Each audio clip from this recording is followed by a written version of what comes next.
আমাৰ দুলুৰী চন্দত আপোনাসৱে শ্ৰৱণ হৈ আছে মহামহন্ত উদ্ধৱৰ কৰুণ বিলাপৰ লগতে আমাৰ কৃপালু গুৰুজনে আমাৰ সমস্তজন মানৱৰ কল্যাণৰ কাৰণে উপদেশ পদ কৃপা কৰিছে। মন কৰকচোন কি ক'লে, দেৱে তীৰ্থে জাক তাৰিতে নোৱাৰৈ পাতে কত গৈল তল, হৰি নামে পাইনে তেখনে উদ্ধাৰে দেখা ভকতিৰ বল। এই ৰামে দেৱে তীৰ্থে জাক তাৰিতে নোৱাৰো পাতে কত গৈলা তল, হৰি নামে পাইনে তেখনে উদ্ধাৰে দেখা ভকতিৰ বল। দেৱে তীৰ্থে জাক তাৰিতে নোৱাৰে। কেলে তাৰিব নোৱাৰে? দেৱত শক্তিবিলাক আৰু তীৰ্থ শক্তিবিলাক হেনো পাপ সমুদ্ৰত তল গ'ল। কেতিয়া পাপ সমুদ্ৰত তল গ'ল, কেতিয়াৰ পৰা পাপ সমুদ্ৰত ডুবি গ'ল, এই কথাটো মন কৰিব লগা। ভগৱান কৃষ্ণই পৃথিৱী মণ্ডল এৰি বৈকুণ্ঠলৈ যোৱাৰ আগলৈকে তপ হোম ব্ৰত শ্ৰাদ্ধ পিণ্ড দান দক্ষিণা তীৰ্থ ভ্ৰমণ দেৱশক্তি তীৰ্থ শক্তি চব ঠিকে আছিল। কিন্তু যিদিনাই ভগৱান কৃষ্ণই মহামহন্ত উদ্ধৱক সমস্ত ভাগৱত জ্ঞান প্ৰদান কৰি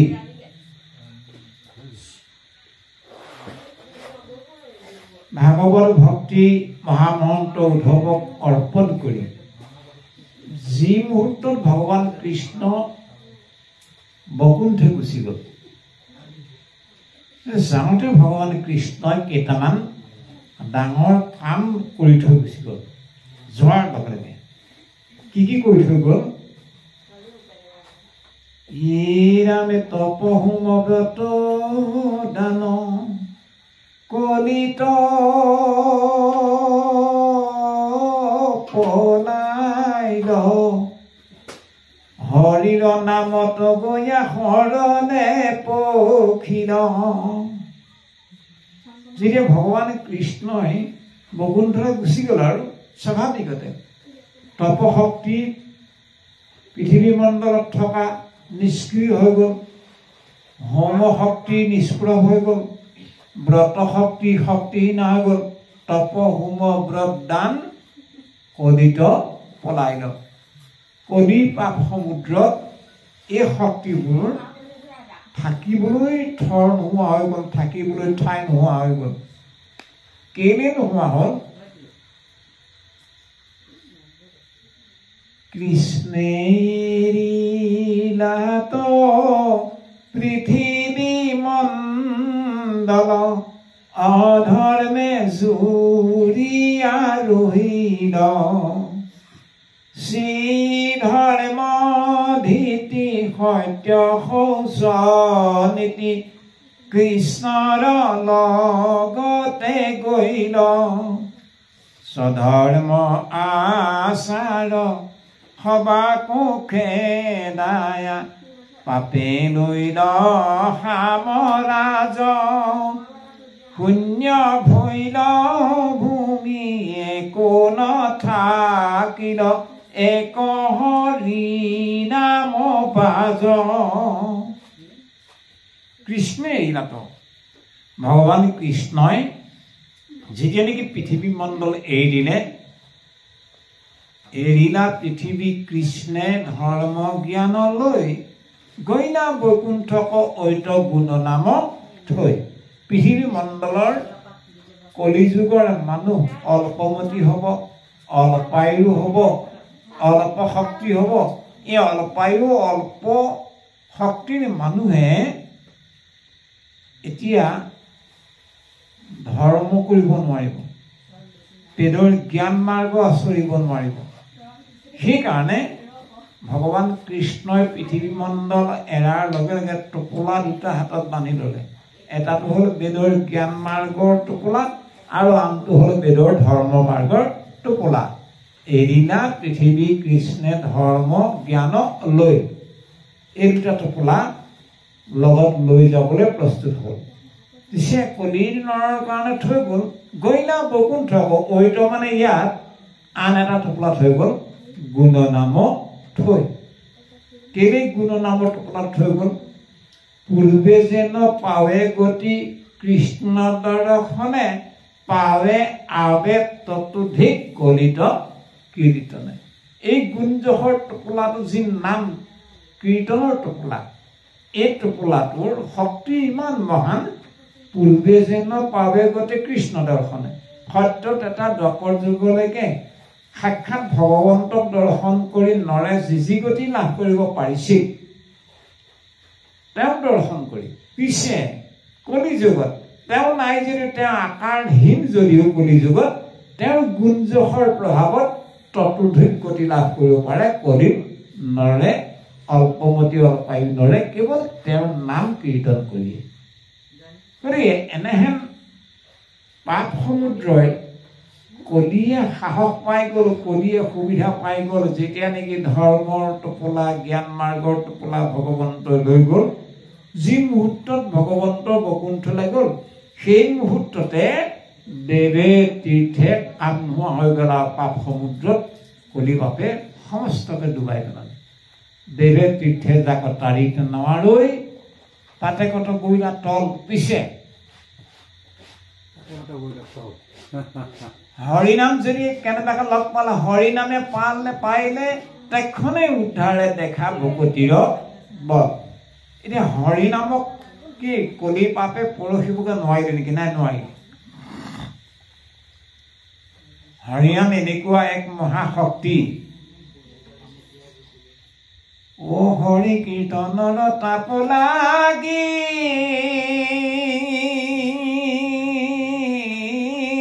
পলাই পাপ দশ দিশে ভাগি।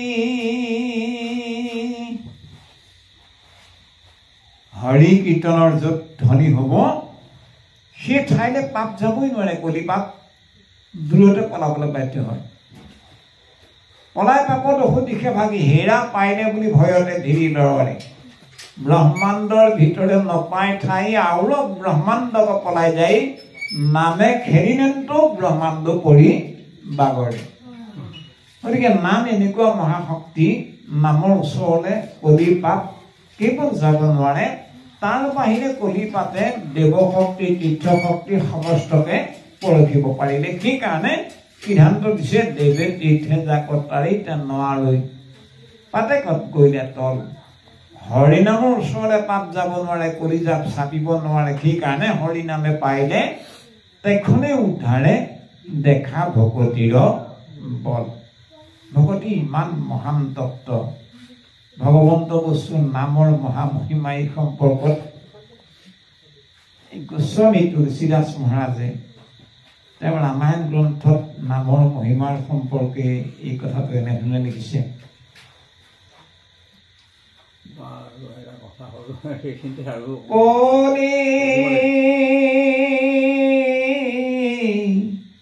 কলি কেৱল মনি মূল মলিনা, পাপ পয়নিধি জন্ম নমিনা। কলি যুগটো কেৱল মলিৰ যুগ বুলি কৈছে, ময়লাৰ যুগ বুলি কৈছে, লেতেৰা যুগ বুলি কৈছে। কলি কেৱল মলি মূল মলিনা। এই কলি পাপ ক'ত সোমাই আছে? পাপ পয়োনিধি জন্ম নমিনা। মানুহৰ প্ৰত্যেকজন মানুহৰ মানস পটত কলিৰ পাপ সোমাই আছে, আছে, আছে, আছে। সেইকাৰণে আমাৰ কৃপালু গুৰুজনে সিদ্ধান্ত দিছে কি বুলি?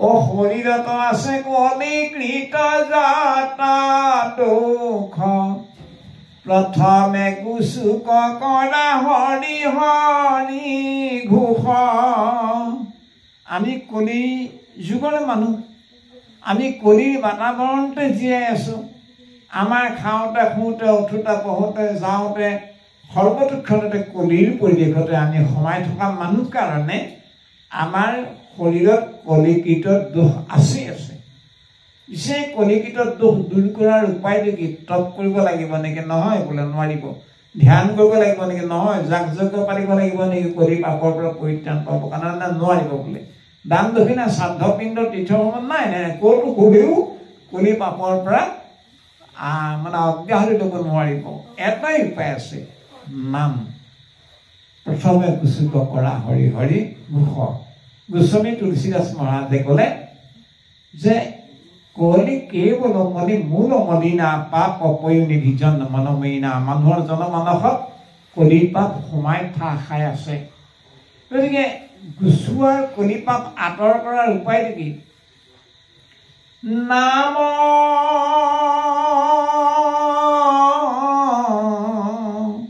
নাম কাম তৰু কাল কৰা সুমিৰি সমন সকল জগ জানা নাম কল্পবৃক্ষ সদৃশ নাম কাম তৰু কলিৰ মহাকাল কলি পাপক ধ্বংস কৰা একমাত্ৰ উপায় ভগৱন্তৰ নাম স্মৰণ কৰাৰ লগে লগে শ্ৰৱণ কৰাৰ লগে লগে কীৰ্তন কৰাৰ লগে লগে কি হয় বুলি কৈছে সুমিৰি সমন সকল জগ জালা আমাৰ সাংসাৰিক মানে যিমানবিলাক চিন্তা যিমানবিলাক দুখ বেদনা যিমানবিলাক কলিৰ পাপ এই পাপবোৰ দূৰ হ'বলৈ বাধ্য হয় যিমান পৰিমাণে আমি নাম স্মৰণ কৰিব পাৰিম চিন্তন কৰিব পাৰিম কীৰ্তন শ্ৰৱণ কৰিব পাৰিম সিমান পৰিমাণে হেনো আমি কলিকৃত পাপৰ পৰা অব্যাহতি ল'ব পাৰিম সেইকাৰণে সিদ্ধান্ত দিছে আমাক দুলৈ যোগাই বুলি কৈছে এৰা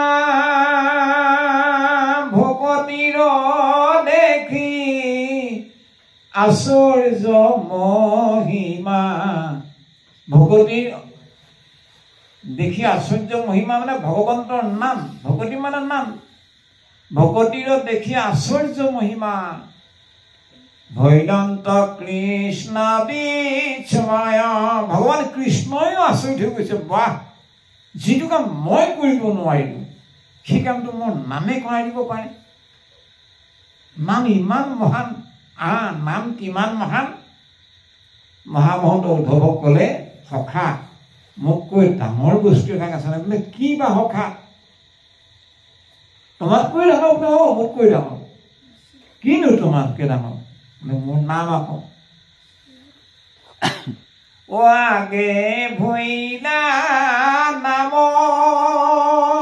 সখী মই ভৈলো পাছে এতেকে বেদ শাস্ত্ৰ নামে বান্ধাই আছে সখা সদায় মোতকৈ ডাঙৰ মোৰ নাম আৰু সদায় মোৰ নাম মোতকৈ আগ আৰু মই সদায় নামৰ পাছতে সেইকাৰণে বেদসমূহক সেইকাৰণে শাস্ত্ৰসমূহক এডাল ৰছীৰে বান্ধি থোৱা আছে নাম প্ৰেম জৰিয়তে ভকতক এডাল ৰছীৰে বান্ধি থৈছে নাম প্ৰেম জৰিয়তে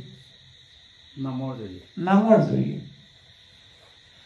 গতিকে কি বুলি ক'লে ভকতিৰ দেখি আশ্চৰ্য মহিমা স্বয়ং কৃষ্ণ ভৈদন্ত বিস্ময় আমাক উপদেশ কৰিছে আমাক সাৱধান কৰি দিছে ওৰাম হেন জানিতো হৰিৰ নামত এৰিও সবে সংশয় সাৱধান কোনো কাৰণত কেতিয়াও বা সমস্ত আইসকল নামৰ ওপৰত শংকা নকৰিব আমাৰতো শংকা হৈ আছে কিহৰ শংকা এই দিয়াচোন নামেই শ্ৰেষ্ঠ বুলি কৈছে শাস্ত্ৰই কৈছে ভকতসকলো ক'লে জানো হ'ব? আমাৰতো পৰম্পৰা বুলি কথা এটা আছে। পৰম্পৰাত নামত বিশ্বাস নাই, তথাপিতো সংশয় আছে নামত, পৰম্পৰাতহে শ্ৰদ্ধা আছে। তে আমাৰ অঞ্চলবিলাকত এনেকুৱা হৈ থাকে,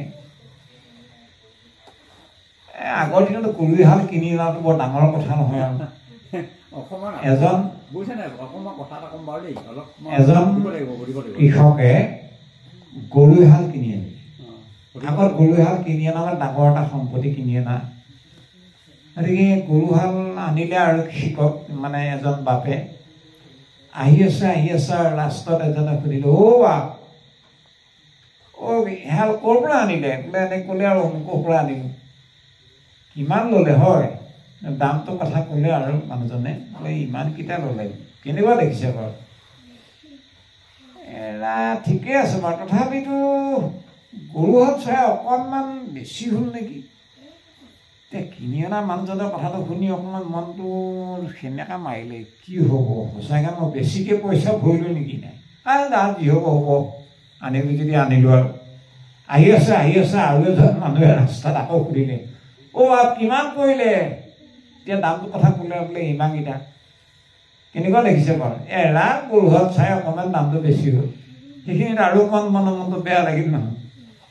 ঘৰ পালেহি আৰু গোহালিত গৰুহাল বান্ধি আৰু গৃহিণী এগৰাকীয়ে গৰুৰ লগত খোজকাঢ়ি আহিছে। বাপজন দুখে কষ্টৰে ভূঞে তিয়াই লওক আৰু চাহ এখন খকি, যা জলপান মুঠি খকি এইবুলি পানী এক বাল্টি উলিয়াই দিলে। আৰু মানুহজনে ভূঞে তিয়াই থাকোঁতে গৰুহাল বান্ধি লৈ ওচৰৰ 2-4জন পটক কাঢ়ি দাই গৰুহাল আনিলে? বোলে আনিলোঁ। ক'ত? বোলে এই গোহালিতে বান্ধিছে, চাবগৈ পাৰোঁনে? চাই আগে যা। চালেগে, চাই আহে ঘূৰি গোহালিৰ পৰা ওলাই আহিল। কেনেকুৱা দেখিছে? দাইটি কিমান ল'লে বাৰু? বোলে ইমান ল'লে। গৰুহাল চাই অকণমান দামটো বেছি হ'ল। গৰুহালতকৈ যদি দাম বেছি হৈছে বুলি প্ৰমাণ দিব পাৰা, গৰুহালকে দি দিম এইবুলি যেতিয়া খঙৰ আবেগত দিলে কৈ, তেতিয়া মানুহকেইজনে ক'লো, দাইটি আপুনি মানে বৰ দুখে ভাগৰে আহিছে, আমি পিছত আহিম বাৰু দেই, পিছত আহিম। আপুনি এতিয়া মানে ভৰিয়াত ধুই অকণমান আৰাম কৰক, চাহ এটা জা জলপান খাওক। ভিতৰৰ পৰা মানুহগৰাকীয়ে কথাটো শুনি আছিল নহয়। মানুহকেইজন গ'ল আৰু মানুহগৰাকীয়ে বাপজনক কৈছে, আপুনি কেনেকুৱা মানুহে? কি হ'ল? এই বাপেৰহঁতে গৰুহালতকৈ দাম বেছি হৈছে বুলি প্ৰমাণ দিব পাৰিলে আপুনি গৰুহালকে দি দিম বুলি যে ক'লে, প্ৰমাণ দিবহি। আপুনি দিব পাৰিব ন গৰুহাল? তুমিও বৰ আকৰিহে, কি প্ৰমাণ দিয়ে দি থাকিব, মই নাই বুজা বুলি ক'লেই হ'ল। গতিকে আমাৰ এতিয়া সেইটো হৈছে, শাস্ত্ৰই কি কয় কৈ থাকক, গুৰুৱে কি কয় কৈ থাকক। আমি মানে আমাৰ পূৰ্বৰ পৰা আৰু আমি এইবোৰ এতিয়া আমি বুজা নাই দেই, নে আৰু আমাৰ হ'ল পৰম্পৰাটো এনেকুৱা।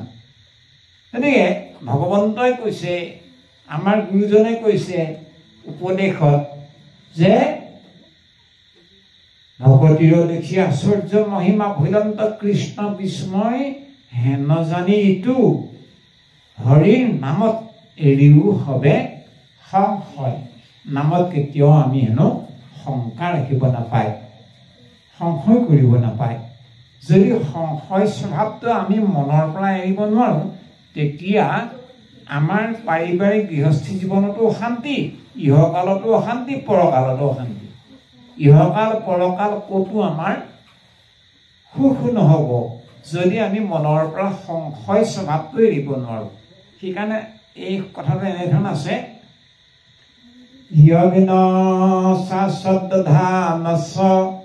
সংশয়াত্মা বিনশ্যতি নায়ম লোকস্তিন পৰো ন সুখম সংশয়াত মনঃ। আমি জন্মসূত্ৰে কেতিয়াও জ্ঞানী হৈ অহা নাই, জন্মসূত্ৰে আমি অজ্ঞ প্ৰত্যেকজনে। কিন্তু একালৰ অজ্ঞ যদিও এটা দিনত আমি জ্ঞানী হৈ গ'লোঁ, লাহে লাহে আহোঁতে শিকি আহোঁতে চব কথা জনা হৈ গ'ল, সংসাৰ তৰি যাব, কোনো দিগদাৰ নাই। অশ্ৰদ্ধাৱান 2 নম্বৰজন মানুহ। আমি জন্ম হৈ আহোঁতে গুৰুদেৱ নাম ভকতৰ কাৰণে শ্ৰদ্ধাৱান হৈ অহা নাই। আমি একেবাৰে চম্ফল ডেকা হৈ থকা সময়লৈকে গুৰুদেৱ নাম ভকতৰ কথা ভবাই নাছিলোঁ। আমাৰ নহয় দেউ বুঢ়াসকলৰ কামহে এইবিলাক, এনেকৈ বুলি ঠেলা মাৰি দিয়া স্বভাৱটাই আছিল। কিন্তু বাধ্যত পৰি হ'লেও যি কাৰণতে নহওক ভকতৰ সংগলৈ আহোঁতে একালৰ অশ্ৰদ্ধাৱান মানুহবিলাকৰ এটা সময়ত শ্ৰদ্ধাৱান হৈ যাব, তৰি যাব। কিন্তু সেইজন তৰিব নোৱাৰে যিজনে নেকি সংশয়াত্মক স্বভাৱী মানুহ। এই সংশয়াত্মক স্বভাৱী মানুহবিলাকৰ কি হয় চাবচোন, যদি আইগৰাকীৰ ওপৰত বাপজনাৰ যদি সততে সংশয় ভাৱটো থাকে, এখন ঘৰত সুখ নহয়। আৰু আকৌ বাপজনাৰ ওপৰত যদি বা ল'ৰাজনৰ ওপৰত ছোৱালীগৰাকীৰ যদি সংশয়াত্মক এটা বৃত্তি থাকে, স্বভাৱ থাকে, তেতিয়াও আকৌ তেওঁলোকৰ গাহস্য জীৱনত সুখ নহয়। আৰু মানে সংশয় ভাৱটো এৰিব নোৱাৰে যে এইটো হ'ল ডাঙৰ বেমাৰ। অন্য কিবা বেমাৰ হ'লে ডাক্তৰ বৈদ্যই চিকিৎসা কৰিব ভাল হ'ব। এই সংশয়াত্মক বেমাৰটো মানুহৰ মনৰ পৰা কোনেও ইয়াক উলিয়াই ভাল কৰি দিব নোৱাৰে। গতিকে এই সংশয়াত্মক স্বভাৱটোক যেতিয়ালৈকে এৰিব নোৱাৰিব, নায়ম লোকস্থিৰ পৰো না সুখম সংশয়াত্মনঃ। হে অৰ্জুন, হে সখা উঠ, হেন জানি ইটো হৰিৰ নামতে এৰিও হবে সংশয়। কোনো কাৰণ কেতিয়াও আমি ভগৱন্তৰ নামৰ ওপৰত সংশয় ৰাখিব নাপায়। নম্বৰ 1, নাম মানে কি? ভগৱন্তৰ নাম আপোনাৰ সবত বিৰাজমান হৈ আছে ভকতত। গতিকে নাম মানে ভকত, ভকত মানে নাম। জাতহন্তে ভৈৰৱ নামৰ খ্যাতি, তাৰ কি নিন্দা নামে সহায়াতি। নামৰ দশ অপৰাধত এই কথাটো আছে। যিসকল ভকতৰ জৰিয়তে ভগৱন্তৰ নাম প্ৰচাৰ প্ৰসাৰ হ'ব পাৰে কেৱল, সেইকাৰণে সেইসকল ভকত মানে নাম আৰু নাম মানে ভকত। গতিকে ভকতৰ নিন্দা নামে কেতিয়াও সহন নকৰে। অৰ্থাৎ ভকতৰ ওপৰত সংশয় নকৰা ভাল, নামৰ ওপৰত সংশয় নকৰা ভাল। কৃষ্ণ কৃপা।